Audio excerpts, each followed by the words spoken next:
All right, welcome back. Yeah. Hello. Hello. Good morning. Hello and good morning. It is 9:08. You've seen the billboards with Brook Goff and recognizable faces like Vanilla Ice and Mike Tyson. Absolutely. They're all over the billboards. Yeah, but she actually got her start at Quinnipiac University's law school. Which is so cool. Yeah. Melissa Cole found out more about her journey to become a lawyer and how she's helping others follow in her footsteps. So we're going behind the scenes with attorney Brook Goff, learning about her background and proud Quinnipiac alum. Yeah. For law school. Yeah, it was a great place to be. And exciting things are happening there. There are, well, firstly, I mean, as you've probably seen, like the school has really done a great job expanding. They've added medical practice. I mean, so much has happened just in the time that I've been out. But the law school, as you, like many, so my last year there is when they moved the law school from Hamden to North Haven. And every time I go there, I just get more and more shocked because they just keep putting more and more money back into the school. It's great. And attracting new people. And they're actually naming the courthouse after you. The courtroom, yeah. Yeah. So they did. So we did I did a $500,000 endowment to the school. So it allows for 2 scholarships for incoming students. And I did it because of a few reasons. One, I feel like people sometimes just need a break. You know, like my big break was the dean of the school, right? Like taking me off that wait list and putting me in, right? That was my big break. Somebody took a chance on me. And I really, really want to be able to take a chance on other people, right? So the endowment meant a lot to me. I had always said, listen, you know, growing up the little girl that kind of like didn't really understand all this, again, coming from like a very poor town, when I never felt envy. I always was like, wow, I want to be able to do that. I want to see my name on a wall someday. You know what I mean? Like, I want to be able to do it. How do I get there? And like, this is my name on the wall, right? But it's a great thing. So how you can really judge somebody who's been successful, in my personal opinion, and have made it, and this is coming from a completely normal person, is what they do with it.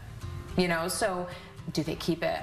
Do they do this? I feel that anybody that's a successful business owner, entrepreneur, or just human, part of the joy I get is giving it back. You know what I mean? Like giving it back and make other lives better.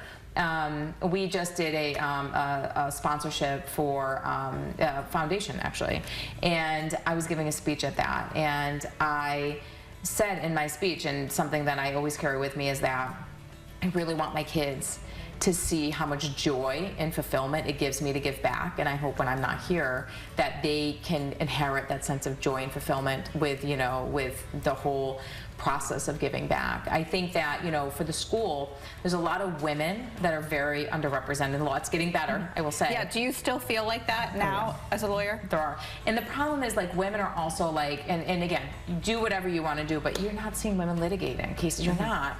Some, but very low. Like, you're seeing women like going in fields like real estate, where it's paper, or divorce, where it's mediation. You're not seeing women, cutthroat women going into courtroom. And I don't know if that's intimidation, imposter syndrome, but, you know, we need more women that are in the law that want to litigate, that have the drive, that have like the need, you know, to really change the world, right? To change it.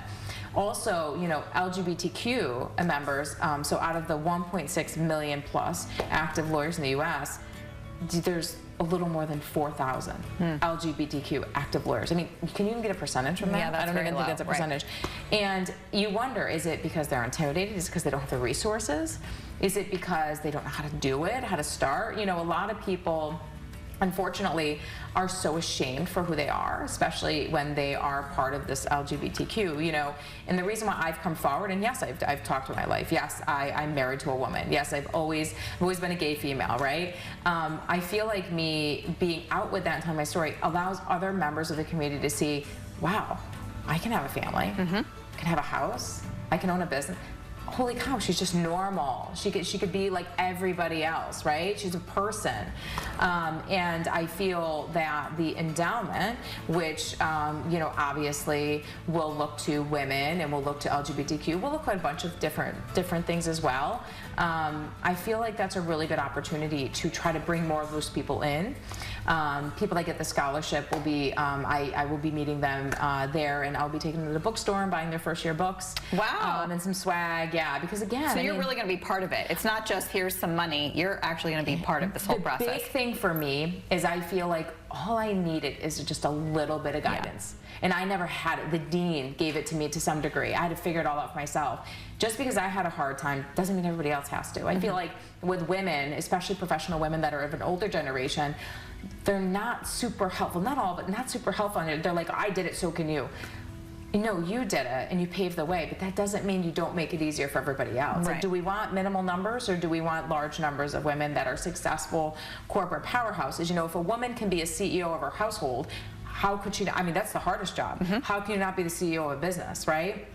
And I feel that, you know, everybody needs to do their part. So me being in my position, I felt that the next big step in my journey of doing that was this endowment. And what better of a place than Quinnipiac, who gave me everything that I now have, you know, today in some So will respects. this be for the incoming fall? So it's going to be, I'm not sure of the release date of it. That's with the school. But obviously they plan to fund and issue it as soon as possible. So yeah. Well, hopefully we can do a follow-up. It's going to be great. Yeah. Maybe we can see Meet more them, candidates. right. Where, yeah, listen, you know, Quinnipiac gets some really great people. So I'm sure that the recipients will not only be kind and great humans, but I'm sure that maybe one day they'll want to talk about their experience too. Thank you. Sure.